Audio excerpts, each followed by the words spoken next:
घोड्याची किंमत. एकदा तेनालीराम खूप दिवस दरबारात फिरकला नाही. राजाला त्याची आठवण यायला लागली. त्याने एक दूत तेनालीरामच्या घरी पाठवला. त्या दूताने परत येऊन सांगितले, महाराज ते खूप आजारी आहेत, अशक्त झाले आहेत. उठून उभे राहायचे बळ पण त्यांच्यात राहिले नाही. राजाला खूप वाईट वाटले. अरे, त्याला औषध पाणी करायला हवे. राजवैद्य, तुम्ही त्याच्या घरी जाऊन त्याच्या रोगाची शहानिशा करा. त्याला औषधे देऊन बरे करा. जी महाराज. असे म्हणून राजवैद्य तेनालीरामकडे गेले. त्याच्या प्रकृतीची तपासणी करून त्याला योग्य औषधे दिली. पथ्य पण सांगितले. तेनालीरामने त्यांचे व राजाचे आभार मानले. तेनालीराम आजारी असल्याची बातमी एका मांत्रिकाला कळली. पैसे उकळायची ही नामी संधी आहे असे त्याला वाटले. तो लगेच तेनालीरामच्या घरी गेला. त्याने तेनालीरामला बघून म्हटले, अरे अरे, काय स्थिती झाली आहे तुमची. तापाने तुम्हाला अगदी जर्जर करून टाकले आहे. हा सगळा नकारात्मक शक्तींचा प्रकोप आहे. मला इथे काही राक्षसी शक्तींचा वावर जाणवतो आहे. त्यांचा नायनाट करण्यासाठी एक कठीण विधी अमावस्येच्या रात्री करावा लागेल. तेनालीराम म्हणाला, बापरे, कशाला? मी राजवैद्यांनी दिलेले औषधं घेतोय ना, पथ्य पण पाळतोय. ते तर ठीक आहे, पण जोपर्यंत या नकारात्मक शक्तींचा विमोड होणार नाही तोपर्यंत ती औषधे लागू पडणार नाहीत. त्याने घाबरवले. तेनालीराम विचारात पडला. मनात म्हणाला, औषधं तर आपण घेतोच आहोत, पण यांनी सांगितलेला विधी पण करून घेतला तर काय हरकत आहे.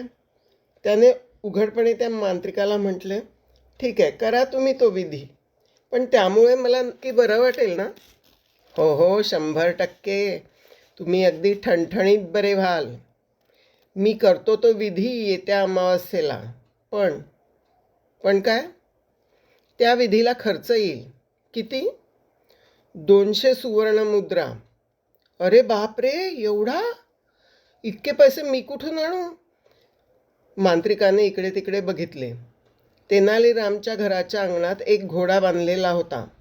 बरं, मग तुम्ही असं करा, तुम्ही बरं झाल्यावर हा घोडा विका आणि त्याची जी काय किंमत येईल ती मला द्या. ठीक आहे, तेनालीराम म्हणाला. काही दिवसातच तेनालीराम ठणठणीत बरा झाला. दरबारात जायला लागला. एक दिवस तो मांत्रिक तेनालीरामकडे आला. तुम्ही बरे झालात. हा सगळा मी केलेल्या विधीचा परिणाम आहे. चला, आता मला माझे पैसे द्या. कोणते पैसे? तुम्ही घोडा विकून त्याची जी किंमत येईल ती मला देण्याचे कबूल केले होते. त्याने आठवण करून दिली. हो, आठवलं. तेनालीरामने त्याला धडा शिकवण्याचे ठरवले. दुसऱ्या दिवशी बाजार होता. तेनालीरामने अनिच्छेने त्याचा घोडा विकायला नेला. तो मांत्रिक पण सोबत होता. त्याने एक युक्ती केली. बाजारात घोडा विकायला उभा केला आणि त्याच्या शेजारी एक टोपली ठेवली. एक गिऱ्हाईक आले. का हो, हा घोडा केवढ्याला? 1 आण्याला, तेनालीरामने सांगितले. काय, 1 आण्याला? एवढा जातीवंत घोडा? हो, या घोड्याची किंमत तर 1 आणा आहे, पण त्याच्या शेजारी ठेवलेल्या टोपलीची किंमत 200 सुवर्णमुद्रा आहे. आणि आमची अशी अट आहे की जो घोडा घेईल त्याला ही टोपली तिची पूर्ण किंमत देऊन घ्यावीच लागेल. त्या माणसाला हा सौदा थोडा विचित्र वाटला. पण इतका सुंदर घोडा आणि ती टोपली 200 सुवर्णमुद्रा आणि वरतून 1 आण्यात काही वाईट नाही असा त्याने विचार केला. त्याने तो घोडा आणि ती टोपली दोन्ही विकत घेतले. घोड्याची किंमत 1 आणा तेनालीरामच्या हातात दिली आणि टोपलीची किंमत 200 सुवर्णमुद्रा टोपलीत टाकली.